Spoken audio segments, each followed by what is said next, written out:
En nuestro último encuentro de la vida de Mohammed llegamos al comienzo de la prédica pública y cómo los musulmanes soportaron toda suerte de burlas, vejaciones y torturas, respondiendo siempre de forma no violenta y esperando el consuelo de Dios, ensalzado sea.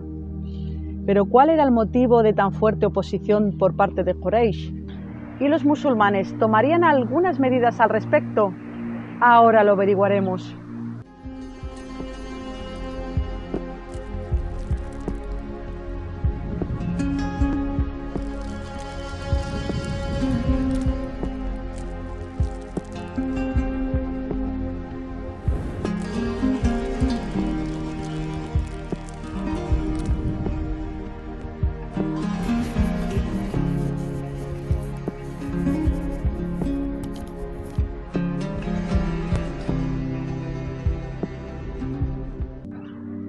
Bienvenidos a nuestra cita semanal con la biografía del profeta Mohammed, la paz sea con él.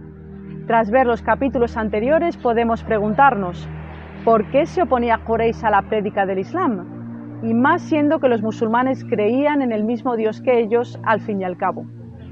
La principal razón es sin lugar a dudas que el mensaje del Islam iba a cambiar el paradigma de su estructura de poder, basado en el clasismo, la esclavitud, las desigualdades y el tribalismo. Los versículos del generoso Corán y el propio ejemplo del enviado de Dios promovían la instauración de un nuevo orden social basado en la dignidad, la igualdad, la consulta, la solidaridad. A lo largo de la historia sabemos que esto no interesa a las fuerzas poderosas del orden establecido. Si echamos la vista atrás, la historia se repite. Y es lo mismo que les pasó a los anteriores profetas como Jesús y Moisés, la paz sea con ellos. Además de muchos movimientos sociales que han querido derrocar a los regímenes autoritarios e implantarle justicia. Además de esto, existían otros motivos secundarios como la competitividad entre clanes, el orgullo tribal y el obcecamiento en seguir los ancestros sin plantear un criterio propio. Por otro lado, había un interés económico, lo cual es muy importante. La Meca suponía un punto neurálgico en Arabia, ya que todos los peregrinos de todos sus rincones acudían a adorar a sus ídolos ante la Kaaba, lo que convertía a Meca en la capital de Arabia y reportaba unas grandes ganancias para su élite, siendo su mayor motor económico el comercio caravanero. Los Quraysh eran respetados gracias a ser los custodios de la casa sagrada. ¿Qué pasaría entonces si se extendía por Arabia la noticia de que ahora Meca no sería politeísta? Continuamos con el relato. Llegó un momento en que las burlas e insultos dieron paso a las persecuciones, el maltrato y la muerte, los cuales se recrudecieron a final del cuarto año de la profecía hasta convertirse en crueles torturas. La situación se volvió insostenible e era imprescindible encontrar una solución especialmente para aquellos más indefensos y vulnerables. Entonces Dios alabado sea reveló unos versos informando que otras tierras no les eran vedadas, por lo que el profeta, paz y bendiciones, permitió a algunos de sus compañeros buscar refugio en Abisinia, Etiopía. Partieron un primer grupo de 16 personas. ¿Pero por qué este país y no otro? Resulta que en este territorio gobernaba un rey cristiano justo que les permitiría tener libertad de culto y no serían oprimidos. Tampoco eran desconocidos, ya que tenían contacto comercial. Sin embargo, el concepto de migración en aquella época y lugar entrañaba una gran dificultad, porque si un mecano salía de su pueblo, allá donde fuere sería considerado de segunda clase y no contaría con el honor y la protección de su tribu. 3 meses después regresaron a Meca, veremos el porqué.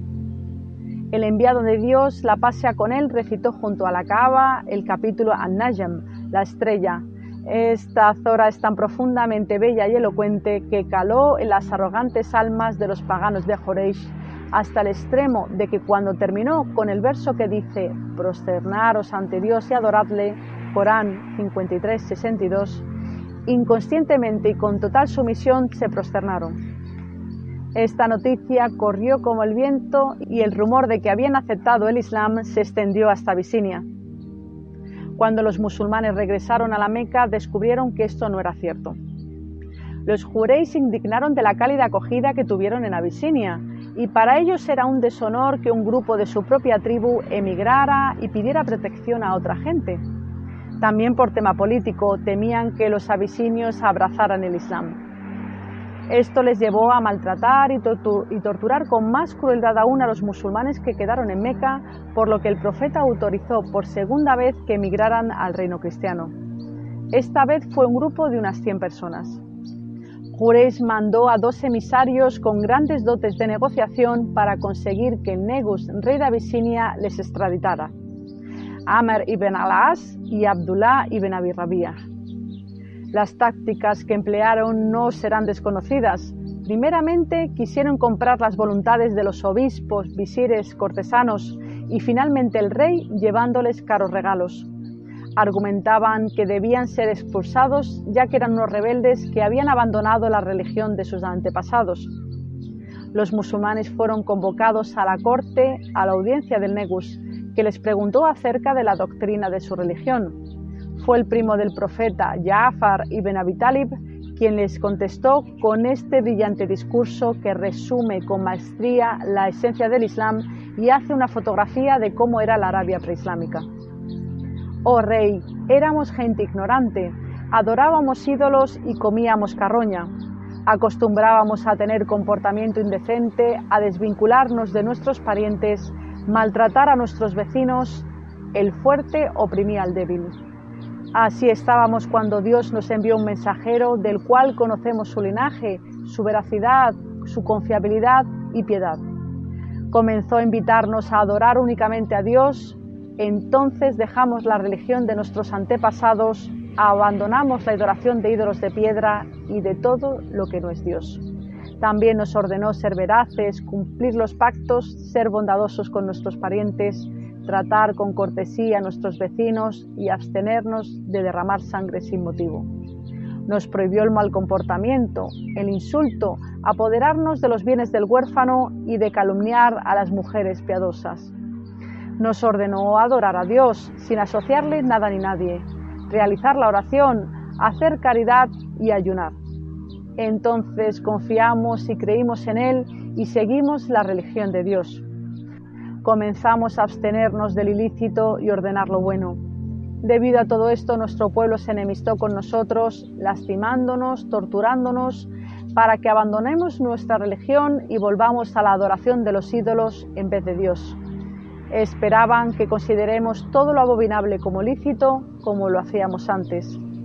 Entonces, cuando nos dominaron, oprimieron y proscribieron, interponiéndose entre nosotros y nuestra fe, emigramos a vuestra tierra, te elegimos a ti de entre los demás, aspirando a ser tus vecinos y con la esperanza de que no seas, oh rey, injusto con nosotros. El Negus le pidió recitar algo del Sagrado Corán y Ja'far recitó los primeros versículos del maravilloso capítulo llamado María, dedicado a la Santísima Virgen María y a su bendito Hijo Jesús, la paz sea con ambos. Esta recitación impactó en sus corazones y tanto el rey como sus obispos se emocionaron. El Negus exclamó: estas palabras y las que fueron reveladas a Jesús son rayos de luz emanados de la misma fuente. Ahora se dirigió a los emisarios quraishitas y les dijo que no iba a devolver a los musulmanes. Los opositores pasaron a la táctica de las fake news, acusar a Mohammed y sus seguidores de calumniar a nuestro amado profeta Jesús con el fin de malmeter entre musulmanes refugiados y cristianos acogedores.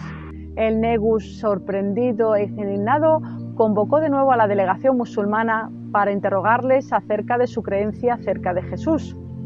Ante la acusación, Ja'far contestó: decimos de Jesús lo mismo que nos enseñó nuestro profeta, esto es, que es el siervo de Dios, su mensajero, su espíritu y palabra insufladas en la Virgen María. El rey contestó que ellos creían lo mismo, aseguró a los musulmanes su protección, devolvió los regalos a Quraysh y los expulsó. Sabemos que posteriormente este rey cristiano abrazó el Islam y que el propio profeta Mohammed, paz sobre él, hizo el rezo del difunto sobre él en la distancia. Los musulmanes y musulmanas no supusieron una carga para el reino de Abisinia, sino que formaron parte activa y productiva de la sociedad y representaron un gran ejemplo de la religión hecha práctica. A la vuelta a Meca comenzaron a especular con la idea de asesinar al enviado de Dios. Fue golpeado, maltratado, humillado, como cuando le arrojaron las entrañas de animales mientras rezaba, o cuando un jureisita hostil intentó asfixiarle con su vestimenta. En esta ocasión se interpuso Abu Bakr, Dios esté complacido con él, quien se apresuró llorando e increpó al cafre. ¿Queréis matar a un hombre tan solo porque dice mi Señor es Dios? El profeta Mohammed nunca desistió. La paz y las bendiciones de Dios sean con él. Llegamos al final por hoy. En nuestra próxima cita veremos algunas novedades importantes en esta historia, como la islamización de dos hombres fuertes de Quraysh que inclinaron la balanza hacia el lado de los musulmanes. ¿Cuál sería la reacción de los politeístas? La próxima semana lo veremos si Dios quiere. Nuestros saludos y mejores deseos.